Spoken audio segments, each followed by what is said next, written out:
Bonjour chers téléspectateurs de La Voix des Grands Lacs, nous disons merci beaucoup d'être là. Bienvenue dans votre nouvelle émission sur La Voix des Grands Lacs. Je suis Islam Bin Kaoura, comme vous le savez très bien. J'interviens à partir de la ville touristique de Goma. Aujourd'hui, nous parlons de la situation sécuritaire à l'est de la République démocratique du Congo, plus particulièrement dans les territoires de Masisi et Rutshuru, ici en province du Nord Kivu. Comme vous le savez très bien, en tout cas, ce mois écoulé, le mois d'août, ainsi que ce mois d'octobre, depuis le début du mois d'octobre, la situation sécuritaire a été caractérisée par les guerres à répétition ici dans l'est de la République démocratique du Congo, plus particulièrement dans les territoires de Masisi et Rutshuru.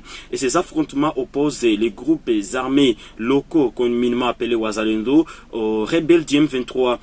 Mesdames et messieurs, vous le savez très bien, je vais devoir vous présenter tout d'abord les territoires de Masisi. Et les territoires de Masisi, en tout cas, c'est un territoire qui est composé de deux chefferies et des secteurs.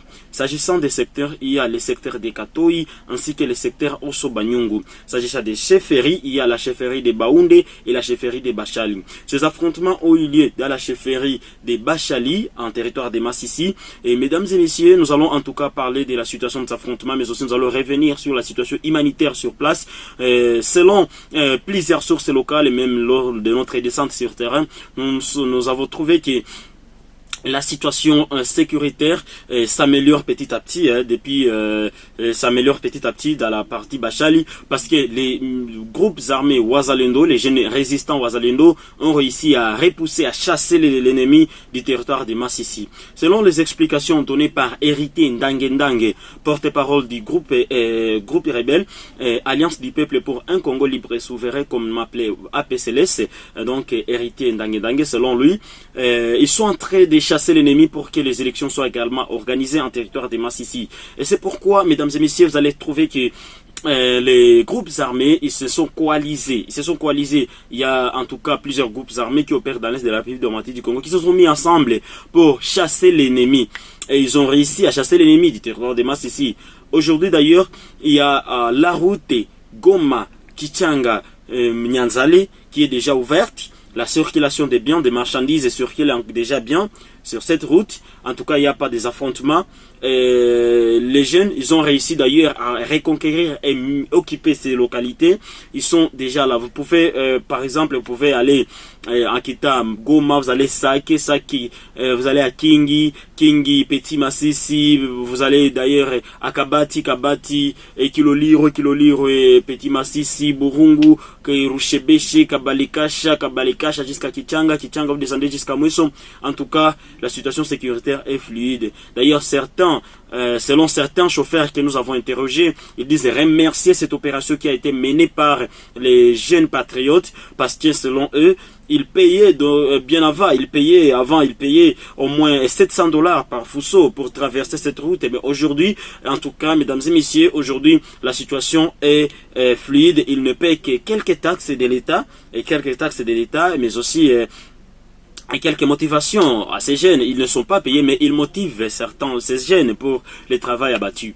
S'agissant du territoire de Rutshuru, mesdames et messieurs, nous allons en tout cas commencer en chefferie de Bwito, plus précisément en groupement de Tongo. Vous allez trouver que les affrontements ont eu lieu également dans le groupement de Tongo, en territoire de Rutshuru. Après donc Masisi, les Wazalendo ont poursuivi l'ennemi jusqu'en territoire de Rutshuru.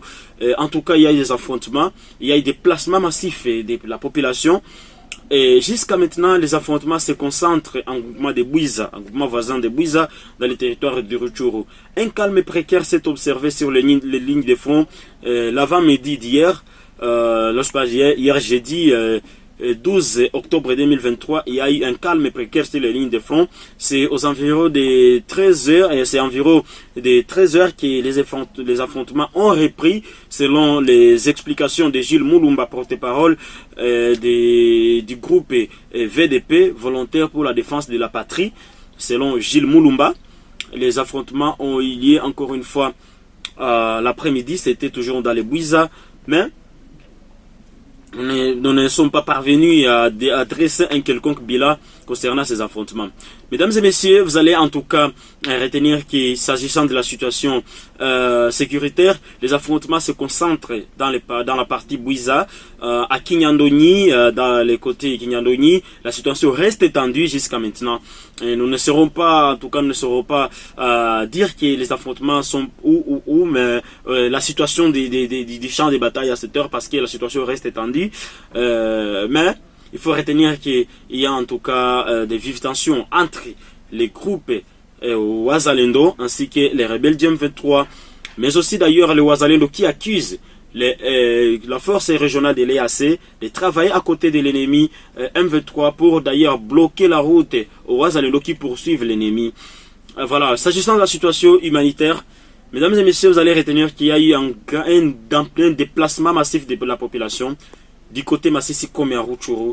Certains habitants se sont rendus à Nyanzale, d'autres se sont rendus dans les Massissi, donc à Nyanzale, dans les Rutshuru, d'autres se sont rendus à Pinga, se sont rendus à Kalembe et Kashuga. Kashuga c'est dans les Massissi, et Kalembe c'est dans les Massissi également. Pinga c'est dans le Walikale. Certains habitants se sont rendus à Pinga pour tenter de sauver leur vie. Mais il faut savoir quelle situation ils traversent ces derniers temps. Mesdames et messieurs, vous allez trouver que vous allez, selon la société civile locale que nous avons contactée, et les habitants de la place en tout cas traversent une situation difficile suite au manque de soins de santé. Il y a également un manque de la nourriture. En tout cas, il manque presque tout. La société civile locale alerte aux autorités nationales comme les organisations humanitaires de venir en aide à cette population. Il y a également la population qui est cantonnée auprès de la base de la MONUSCO, dans la base de la MONUSCO à Kichanga, qui traverse également un calvaire, ces derniers temps. D'ailleurs, je vous signale que dans cette semaine, tout au début de cette semaine, il y a un enfant qui a été tué et des autres personnes qui ont été blessées lorsqu'ils se sont rendus dans un champ suite à la famine. Ils se sont rendus dans un champ de riverains, mais malheureusement l'enfant a été tué, les autres là qui ont été blessés par des personnes non autrement identifiées. Les enfants étaient en train de chercher quoi à mettre sous la dent. Donc c'était grave. La situation humanitaire est préoccupante et en tout cas dégradable. C'est dégrade du jour le jour ici dans l'est de la République démocratique du Congo. Beaucoup plus c'est dans les zones où il y a les affrontements entre les rebelles du M23 et les groupes des patriotes résistants Wazalendo. Mesdames et messieurs, vous allez retrouver que même les activités scolaires qui avaient déjà commencé dans les territoires des Massissi, par exemple à Kichanga, je vais prendre l'exemple de l'Institut Mokoto à Kichanga, et les activités ont été également paralysées suite à ces affrontements. Il y a eu en tout cas les élèves qui ont encore fui les affrontements. Selon le préfet de l'Institut Mokoto, Fidel Kalukundi, que nous avons interrogé, il dit que ils ont été obligés de quitter les milieux suite à la situation sécuritaire parce que les affrontements avaient repris lorsqu'ils étaient au cours. Et donc, ils demandent également l'implication de la communauté tant nationale qu'internationale pour rétablir la situation, pour restaurer l'autorité de l'État à Kichanga. Mesdames et messieurs, disons merci beaucoup. C'est les magazines La Voix des Grands Lacs. Je suis Islam Bin Kaoura, les reporters de La Voix des Grands Lacs, dans la région des Grands Lacs, d'ailleurs ici en République démocratique du Congo. Disons merci beaucoup et ciao, bye bye.